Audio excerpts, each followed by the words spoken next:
World Cup squad selections. Some are completed. We'll discuss snubs, who should be there, who shouldn't be there.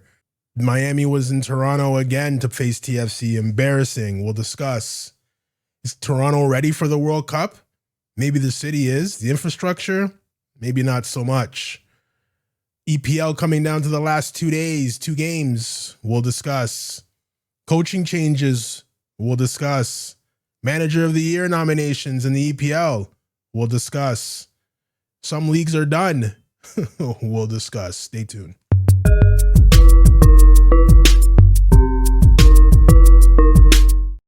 Romario, la frontal, Romario se lleva el balón, Romario, gol de Romario. Welcome to episode 205 of the Football Weekly Podcast. I'm your host, Reginald Dino. So much stuff to get into. Guys, I'm sorry I haven't been able to do the show and it feels like donkey years, but as an Arsenal fan, it's very stressful. I can only handle doing one show a week. It's very stressful being an Arsenal fan right now. We're 2 games away from winning our first EPL championship in the last 20 years. Please, guys, forgive me. Very, very stressful. Very stressful. I'll try to keep this football based. I know it's going to go into Arsenal. I know it is just because I know what I'm going to do. I know how I am, but I'll try to make it football based. Guys, so much to talk about. Like I said in the intro, we'll discuss World Cup squads. Some of the squads have been announced. Some omissions, some snubs. Maybe some guys where you're scratching your head saying, why? Maybe. Toronto. We'll start in Toronto, actually, since that's my home city. We'll start in Toronto. Are we ready for the World Cup? We had a trial run at the stadium at BMO Field. We had a trial run when Miami came here last weekend. Messi and his posse. We are farmers. Yeah, the stadium looks great. The stadium looks fine to me. All those seats that look like it's an amusement ride. They were so high in the air, but apparently everything's good. Stadium looked good. But again, like last year when I mentioned this last year, unbelievable. Our city, I don't know, guys. As a soccer city, not a chance.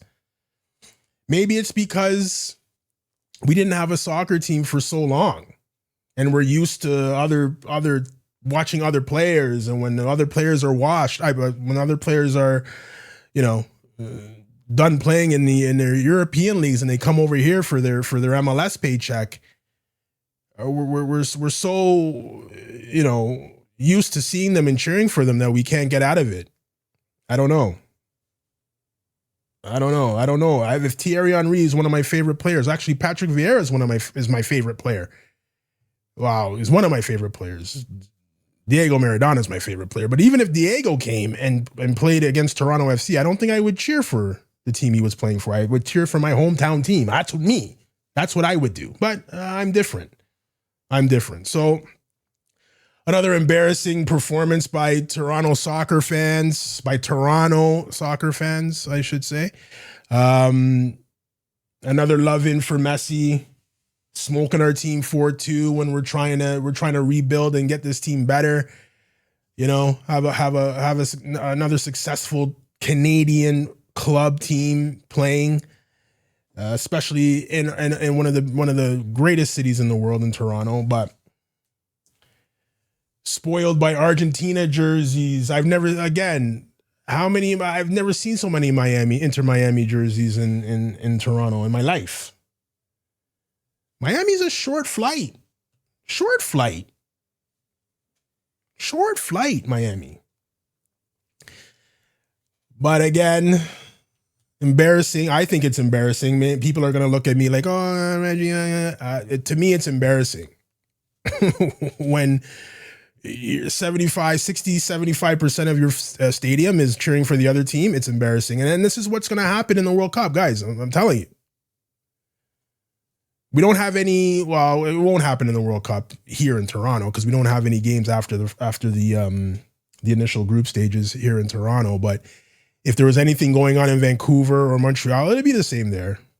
Clown fans. We have a clown fan base here. I don't know how we're supposed to be taken seriously if this keeps happening in our city. But whatever. I mean, you're an Inter Miami fan. I don't know what to tell you. It's fine if you want to be that. That's fantastic for you. I'm happy. But as far as the infrastructure goes in Toronto, I don't know. I was sitting around last Saturday and I said, you know what? I'm gonna go downtown. I'm gonna buy a couple of records.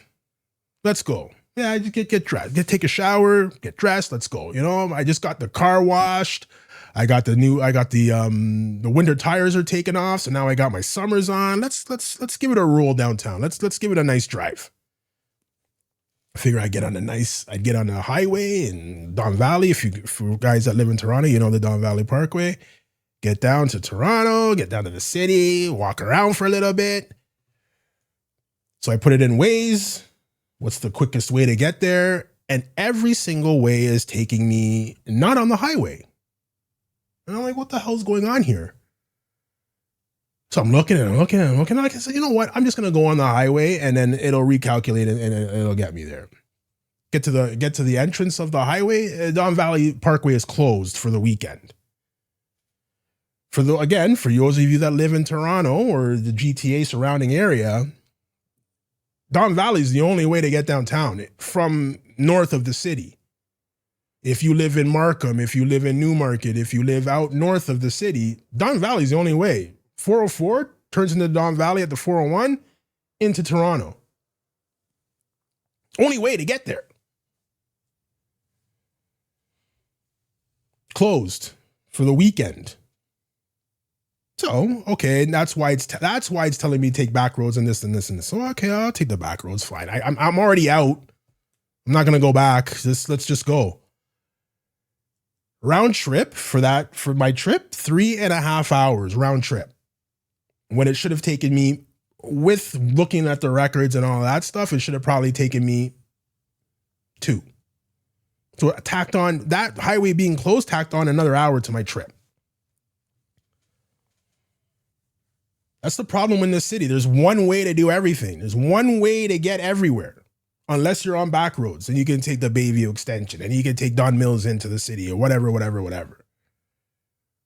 But if you're coming from Newmarket, you have to take the 404 into, if it's closed at the 401, you got to get off at the 401 and then catch one of those back roads.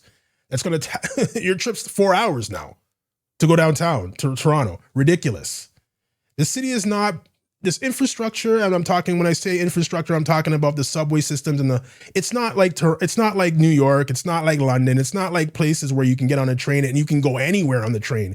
Get on this train, get off on this stop, get onto this train, get off there, go onto this train and go here and go there, and the train will take you right to the doorstep of wherever you're going. It's not like that in Toronto. You can go east, west, north, south. That's it. They're trying to make it into a city where, okay, you can catch it here, you can catch it here, but the city's built up already. It's too late. It's way too late to start doing this. So the schedule came out. There's a World Cup game on the same day that the Yankees are playing the Blue Jays here in June. That should be very interesting watching. Very interesting watching. I don't know who, I should have looked to see who was playing, but that should be very interesting watching to see how the Go Bus and the TTC move everybody around Toronto. It'd be very interesting to see. I don't think personally the infrastructure is ready. There's only a handful of games here in Toronto, which is probably a good thing. So I don't know. Me, I will not be going down. I have the best seat in the house and it's right behind me. I will not be going downtown to watch games. Even if I got free tickets, I would have to really, really, really think about it. Because if the game's at 3 o'clock, you most definitely have to leave home by 10 or 11 o'clock. Most definitely. I don't know, guys. It's great that it's here. It's fantastic it's here. I just don't think we started too late as a city. We started too late trying to organize this. But I could be wrong. There's people way smarter than me in charge of all of this stuff. I could be totally wrong. Could be flawless. But I'd like to see that. I would definitely like to see that. Keeping in with the World Cup, we'll talk about the Canadian national team selections and all of that. We're just hoping that Alphonso Davies is available. Got injured again, playing in nothing games for Bayern Munich. So hopefully he's ready to play. But we'll talk about the Canadian men's national team in a couple of shows just before the World Cup starts. We'll do a recap and who's in and what we think our predictions of that will be. But there are a couple of teams that have announced their lineups or their team squads for the World Cup. Some snubs, maybe. Some omissions, yeah. Some surprising that you made the team. Maybe not, maybe one or two. I can't wait to see England's team. I think England's going to be announcing their team on May 22nd, which is in 5 days. So you're looking at maybe Tuesday or Wednesday that we get that. I guarantee you there's going to be a lot of guys like, who, why are you taking him? Guys like Maguire, Phil Foden, those guys are going to be on the team. I don't know if you win a World Cup with Harry Maguire as your center back. I don't know if that is a thing. But anyways, we'll see what they do, who Thomas Tuchel decides to pick, and then we'll discuss that on the next show. But you're going into teams and you're going into the World Cup and you have teams like France. Like France could put in 6 teams and probably all 6 could make it into the quarters easily make it into the quarters. Some notable omissions, and if you're a La Liga watcher or you're a Ligue 1 watcher or you're whatever, a Serie A watcher, and you've watched these players and you haven't had good seasons, okay, no problem. I don't know. Okay, but we're talking about names that were before they were written in pen on the team sheet that they would be going. And the first one, when we're talking about France, the first one is Eduardo Camavinga. Not taken. I don't know. I've heard a little bit of, rumors that him and Mbappe don't get along.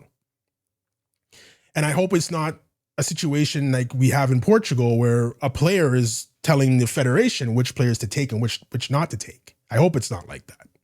But you never know. I've heard they don't get along, and that's why Camavinga's not on the team this year. You have Tolisso from Lyon. If you're not watching Liga, obviously you don't know him. He plays for Lyon. Fantastic season. Didn't get called. Don't know why. Serie A fans will probably know both of these guys. Kolo Muani from Tottenham didn't get called in. Striker, when you have the most abundance of strikers in France, it's crazy what they can put out there. Dembele, Mbappe, Barcola. These guys are Muani's not better than those guys, so I can see why that's not a pick that Didier Deschamps decided to go with. And Kefren Thuram, Marcus Thuram's brother, didn't make it. Linchpin of the Juve midfield didn't make it in. So there's probably going to be a lot more. I think Fofana from Chelsea didn't make it into the defensive ranks for the France team. There's a bunch of guys that didn't make it. But again, like I said, when you're talking about France, you can field 6 teams and they'll all be competitive. Everybody can't make it. Some guys are going to have to be left out. These are the guys that were left out. When you're moving over to Spain, I was looking at Spain and I was like, where's Nico Williams? And I was like, well, Nico Williams is injured. That's why he's not on the team, as well as Mikel Moreno from Arsenal. He hurt his foot. They're saying Mikel Moreno might play in the last game of the season, which, if he does do that, is he healthy enough to go to the World Cup? It's too late now. The team has been picked. If anyone gets injured, is he the next name on the list? Maybe. Who knows? Out of the veterans that were on the team, the one guy that stands out that's not on the team is Carvajal. getting older. Maybe his influence on the team isn't as great as it used to be. But, you know, like I said, getting older. Spain, it's not like it's Chile or one of those teams where Arturo Vidal is still getting called to the national team, 45 years old or however old he is. There's lots of players coming through the ranks in Spain that are waiting for their chance. Christian Mosquera from Arsenal, 21-year-old center back, is getting his first chance to represent the senior team at the World Cup. Like teams like France and Brazil and Spain, they always have guys coming through their ranks. There's always someone younger that's coming up. So I don't see leaving Carvajal on the bench or leaving Carvajal out of the squad completely is going to do anything to derail the chances of Spain winning the World Cup. If you go over to Germany put their team out. Nagelsmann postponed his announcement. You know, I don't know why. I do know why, but finally taking Manuel Neuer. I don't think he's going to be starting. I think he's just going to be a player that's like a veteran presence there. Some of the key names that were left out were Angelo Stiller from Stuttgart and Adeyemi from Borussia Dortmund. So those guys were left off. Again, they have a pretty good team. Again, there's younger guys. There's guys that have had better seasons in Bundesliga that are playing out there. So, I mean, are they snubs? I'd rather go with omissions than snubs. Brazil, the only real, I don't even think it's a snub. Neymar Jr. is getting older. I doubt he's taking care of his body like he should be as he's getting older and coming off an ACL injury. I don't think that Ancelotti sees him as someone that can actually help. Maybe the fitness isn't there. We all know how the Brazilians do, especially when they go back to play in Brazil. We know how the partying, the women, the drinking, the food, and we all know how it is, and people lose their will to play. I don't know if that's the case, but it wouldn't shock me if it was. Some other names that you won't be seeing on the Brazil national team this World Cup: Rodrigo, ACL injury. Militao from Real Madrid, he has a hamstring injury. And surprisingly, you won't see Savinho from Manchester City. I don't know what happened there. Maybe not getting enough time.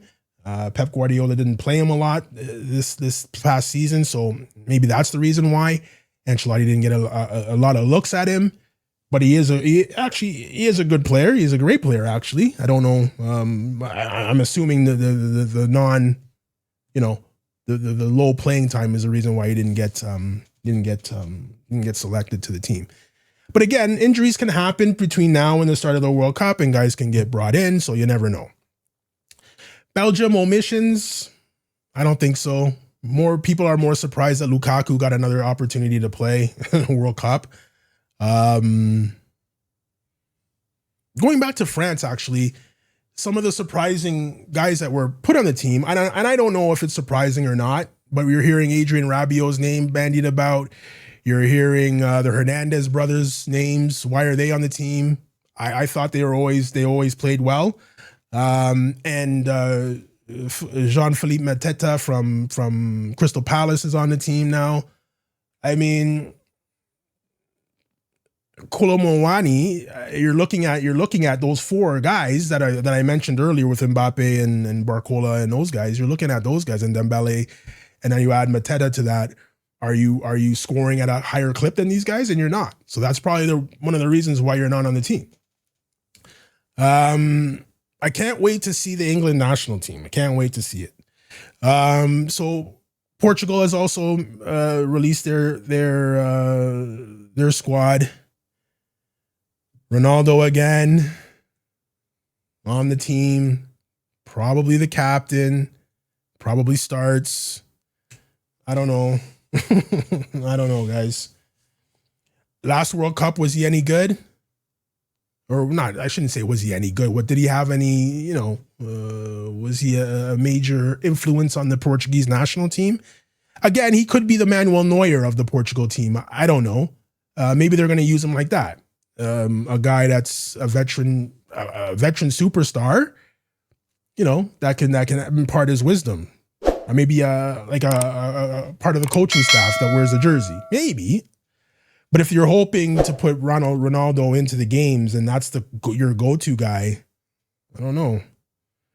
Portugal and Belgium are these teams that are just like, you have all the talent in the world and you should be going to World Cup finals and Euros finals. You should be going to all of them and you don't. So I don't know. But as more teams, and we're going to be doing these shows up until the World Cup every week, because now I do an Arsenal show every week. If you're not watching, Clockenders Pod on YouTube and Instagram and TikTok and all of that. So if you're not watching that, watch that. But I do a show every week for Arsenal, and it just takes it takes everything I have to do those shows. But as the EPL is winding down a little bit, we'll be doing more shows talking about the World Cup, since the World Cup does start in about 50 days, less than 2 months. Oh no, it's less. Yeah, it's June. Where were we? May 17th.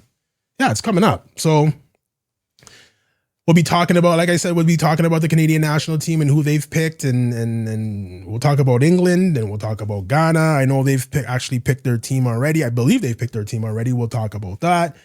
And then we'll give our predictions of what's going to happen and who's going to do what and all of that. Typical World Cup stuff. Moving over to the leagues, the domestic leagues, all of the domestic leagues are done, except for one. The most competitive league in the world, I believe. It might not be the best football, but for entertainment and competitiveness, it's probably the EPL. I just heard something actually today that there's 13 teams in 13 teams in La Liga that can get relegated. Not 13 teams are going to get relegated, but there's 13 teams that could be relegated. That's how tight it is from 7th to the last place. That's how tight it is. 13 teams have the ability to get relegated. It's crazy there. It's crazy there. But there's other leagues that aren't so competitive. And those leagues are done right now. So we're talking about but before we get into those leagues, let's start in the EPL. EPL comes down last 2 games of the season. If Arsenal win all their games, they're crowned. If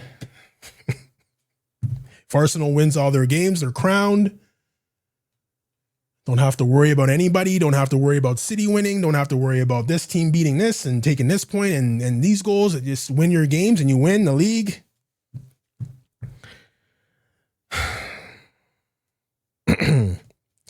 So lots of controversy between the last couple of weeks. I have people in my personal life, especially a former co-host on this show that loves Liverpool, telling me that the EPL wants Arsenal to win the league. Look at all the calls. The PGMOL wants Arsenal to win the league. That's the one that kills me. That's the most ridiculous statement. PGMOL has been after Arsenal since Arsene Wenger was coaching. We're on the short stick of every call to the point where we don't even complain about it anymore. It's just like, whatever, it's fine. Well, it's not fine, but what are you going to do? I don't know why people hate Arsenal so much. They say it's the fans. It's a nonsense reason. It's a stupid reason. It's a dumb reason. It's a cop-out reason. It's not the fans. Every fan base would be the same right now. If Chelsea fans were in Arsenal's position right now, they would be unbearable as well. So I hope you hate Chelsea just as much as you hate Arsenal. Manchester United, give me a break, guys. Tottenham, give me a break, guys. These guys won a European trophy last year, finished 17th, and you couldn't shut them up. They almost got relegated last season, and you couldn't shut them up. I was just hoping. I was watching the FA Cup final yesterday, and I was just like, oh my God, if Manchester City win again, another trophy for them. They've down that now they have 2, but I just didn't. It was just I was at the point where just don't let Chelsea win, because if Chelsea win and the FA Cup, finish 9th, and Arsenal don't win anything, You won't hear the end of it from Chelsea. Even in our worst season, and we still won a trophy, and you guys know. Our fan base is the same as every fan base in the world. Why you don't? Again, I'm asking for specific reasons why you don't like Arsenal. Specific reasons, not the fans. The fans is bullshit. Every fan base is stupid. Why don't you like Arsenal? Specifically, why? Did somebody from Arsenal? Anyways, I'm not going to go into that. I just don't know. I just don't understand the hate from Arsenal. But anyways, whatever. Who wants to see Manchester City win another EPL championship? 115 charges. Found guilty of 115 charges. And we're still sitting here with no punishment. I woke up one morning and I opened my phone. I was reading the news, EPL news. Everton deducted 10 points. I was shocked. For what? What did they do? I didn't even know they were being investigated. Boom. The investigation started Thursday, Monday morning, 10-point deduction. Okay. Whatever they did. I don't even remember what they did. Another time it was Nottingham Forest. Boom. Deduction. 6-point deduction, I believe. What'd they do? We've been sitting here for 4 years with 115 charges on Manchester City, the cheats that they are. We've been sitting here for 4 years. I remember when they first said that the 115 charges were coming down, I was making a joke. Oh, let's put a timer on, and when they tell us what the punishment is for that. It's 4 years now. It's the equivalent to me. It's the equivalent of someone being charged with murder. You get convicted of murder. We have you on video doing it. You go to court. They say you're guilty of it. And then the judge says, yeah, you know what? We'll sentence you 1 day. Don't worry about it. You can leave and go about, live your life. Don't worry about it. But eventually one day we'll come back and we'll give you your sentence for you. It's an extreme example, but it's correct. Why hasn't the punishment been given yet?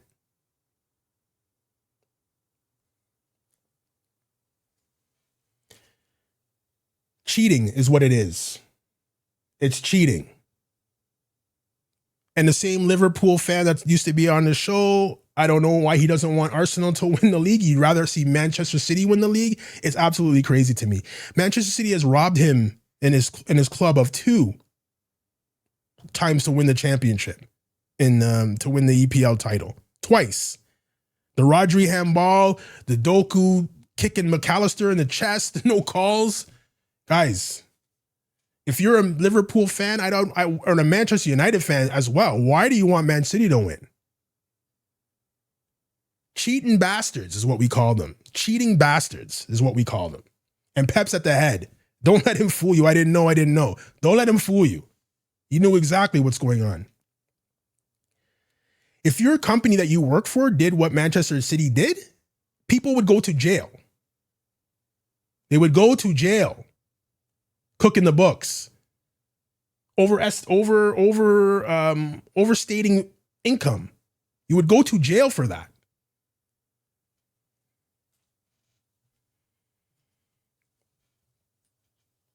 Overstating income so you can buy players that you normally you couldn't afford. You wouldn't be able to afford them, but we'll say, you know what, we made it, and we have a new sponsor. They're giving us money, and it's the owner's son's now the CEO of a company, and they want to sponsor the guys. Come on, you can't do that, man. You can't do that. And if Pep Guardiola didn't know anything about that, dumber than he looks. Dumber than he looks. So anyways, guys, I just hope that Arsenal is able to pull this off, being an Arsenal fan. But also, I don't want to see Manchester City win another title until the punishment is brought down and enforced, and let them work their way out of that. And then let's see. Couple more things before we go. What are we at here? 30 minutes. I wanted this show to be 30 minutes. I got 3 other things to talk about. We'll run through the champions of other leagues quickly. In Italy, Inter won again. In Portugal, Porto won again. We are farmers. In France, PSG won again. We are farmers. In Germany, Bayern Munich won again. Well, I mean, they're a really good team, actually. They're a really good team. I don't know if the farmer thing is good. In Spain, Barcelona won again. And in Scotland, Celtic won again. We are farmers. I was so excited for that game yesterday. Yesterday morning, Hearts versus Celtic. I was so excited for that game. The situation was crazy. Hearts, who was on top of the league for, I think they said 266 days they were on top of the league. Celtic were on top of the league for 1 day, and that's the final day of the season when they won the game. I was so excited for this game. Hearts were 1 point up on Celtic. Celtic was in second place. All Hearts needed was a draw or a win, and they won the league. First time in, I forget even how many years ago they won it. It was a long, long time ago. And Celtic had to come out and win. The game was at Parkhead, Celtic. This was going to be a cracking game, I thought. I haven't watched Scottish football in probably 4 or 5 years because I thought it was nonsense. It was garbage football. And yesterday's game did not change my mind at all.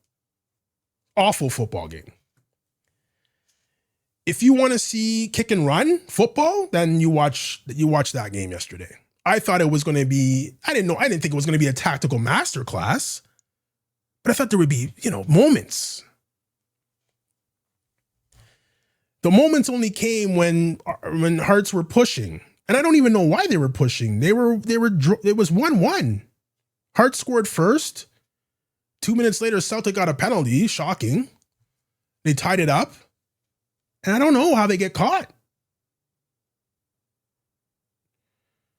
There was a controversy on an offside goal. He wasn't offside. The Celtic player wasn't offside, guys. If you've seen the goal, and there's controversy about that, and VAR looking at it, no, he's not offside.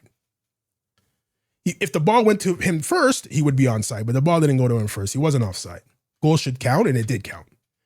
And then Hearts has to push and push and push, and their goalie has to come up, and they Celtic get pretty much an empty net goal at the end.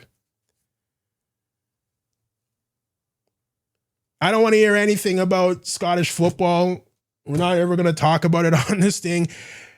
So you play in a league where Celtic have won the championship 14 out of the last 15 years. It's one team winning everything. You can't tell me it's competitive. And for me, the definition of a farmer league is a non-competitive league.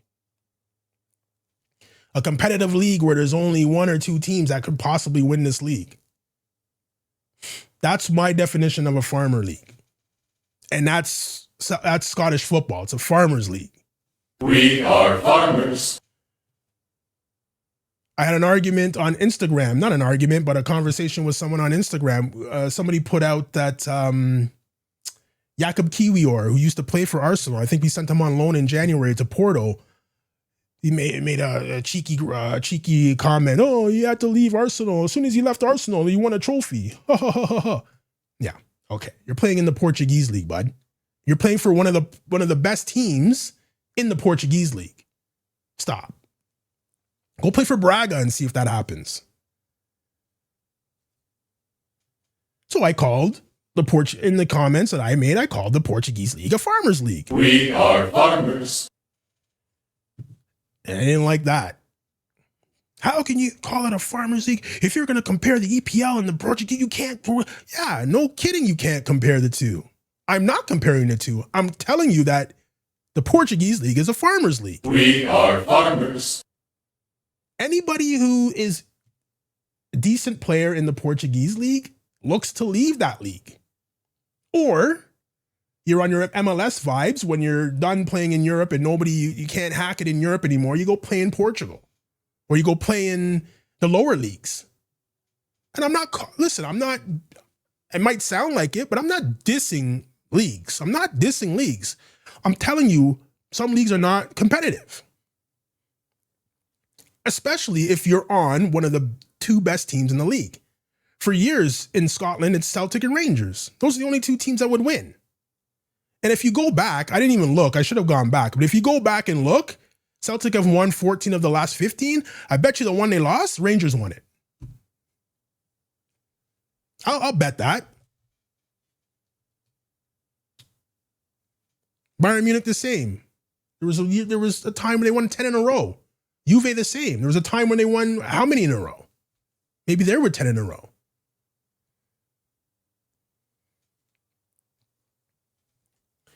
You can't be someone that plays for a team other than Sporting, Porto, or Benfica and tell me that this is a good league. All the Portuguese players, all the great Portuguese players, the good Portuguese players in their prime, leave that league to go somewhere else. Unless you get a player like Pepe who's done it in his career and comes back and plays there, or you sign Jakob Kiwior who couldn't hack it in a fast-paced European league, and then he goes to Porto and is a star there.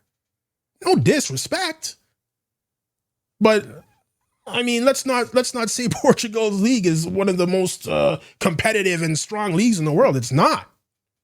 Victor Gyökeres left Sporting. He's like, I scored 100 goals in 2 seasons. I got to bounce. Comes to Arsenal, scores 21, and people are still saying he sucks. I don't get that. That I don't get, but Morgan Rogers has 13 goal contributions. That's assists and goals in the EPL, and they're talking about player of the year. Victor Gyökeres is 21. Nah, it looks like he's running in jeans. I don't get people. Anyways, I told you I was gonna always bring it back to Arsenal. I don't get it. But yeah, so I had to shut down that conversation with that guy on Instagram. I was just like, what are you even talking about? No one's looking for the Portuguese league, buddy. I'm sorry. And I'm, again, not dissing leagues. Just telling you. This is the reality. Couple of things before we go. Chelsea has a new coach. I'd probably say you say that every 6 months, but this time it might stick. They've signed Xabi Alonso, who Liverpool missed out on. You would think that he would go back to Liverpool, replacing Arne Slot with the year that they have, double-digit losses, 20 points behind the leaders. Awful season, if you ask me. Goes over there and takes over from Liam Rose Sr. I mean, 7-year contract for Liam Rose Sr. That's crazy. And fire him within 6 months. That's crazy. They're hemorrhaging money over there, and it just doesn't seem to matter. Just doesn't seem to matter. But I think actually they've done a good job hiring Xabi Alonso, as long as they're giving him, the opportunity to do what he needs to do, with what Michael Carrick's doing at Manchester United and what I believe Xabi's going to be able to do at Chelsea. You might see the recurrence of 2 more teams coming back into the Big Six. So let's see what he's able to do there. Last thing, another thing, sorry, before we go off the coaches, Invincible Jose Mourinho at Benfica might be, there's rumors he might be going to take over Real Madrid again. So we'll keep our eye on that for you guys as well. Last thing we're going to talk about, EPL managers of the year. You guys tell me. I have no idea how this happened. There's 6 nominees. Pep the Cheek Guardiola is one of them, of course. Mikel Arteta, top of the league, of course, he's one of them. Keith Andrews at Brentford did a solid job there. One of them. Areola from Bournemouth, one of them. Lebris from Sunderland, one of them. Sunderland had a fantastic, they played fantastic football all year. Shout out Granit Xhaka. He was one of them. And the 6th one is just, it's a head scratcher to me. I have no idea how. If you're an EPL watcher, you're saying, oh, it's got to be Unai Emery. It's got to be Unai Emery. What a season. That's what a season he had. They're in Champions League. Beautiful. Got to be him. Nope, it's not. It's Michael Carrick. It's Michael Carrick from Manchester. It's Michael Carrick from Manchester United. He's been in the job since the middle of January. Middle of January, he's been in the job. So 4 months, less than 4 months. And he's nominated for Manager of the Year. If I'm Unai Emery or Aston Villa fans, I'm beside myself. How is this possible? How is this possible? I don't care what your results are in that 3-month period you've been there. How is this possible? You haven't had to fight the full season in the most competitive league in the world. And you come in for 3 months, get some results, and now you're nominated and you're booting Unai Emery out? I can see what the FA was doing. If you put Unai Emery in that, you have 4 Spanish managers up for Coach of the Year. 1 English, 1 French. So they're like, oh, well, we can't have that. I guess we can't have that, so just throw in Michael Carrick. If we had to put another English manager in there, it would have to be Eddie Howe. And Eddie Howe's a donkey. So we can't put him in. So they put Michael Carrick in. If he wins it, I don't know, guys. I don't know. It can't be. It can't be. If Mikel Arteta wins the league, it's got to be him. But stranger things have happened. Guys, if you're not following the podcast on YouTube, you're watching it on YouTube, hit the bell. You'll get notifications every time I put out a new show. You can follow us on Instagram at the Futbol Weekly Podcast. You can follow us on TikTok at Futbol Weekly Podcast. Join the conversation over there. If you think I'm crazy about this whole Farmers League versus competitive league, yeah, go leave your comments there. I read everything. I respond to everything, and we'll leave it at that. So, guys, Burnley Arsenal tomorrow. All Arsenal need to do is win their games, and we're good. So stressful. So stressful. It's a long weekend here in Canada. I hope you guys are enjoying your long weekend if you're watching in Canada, and we'll catch you next week. We are farmers. Bum, bum, bum, bum, bum, bum.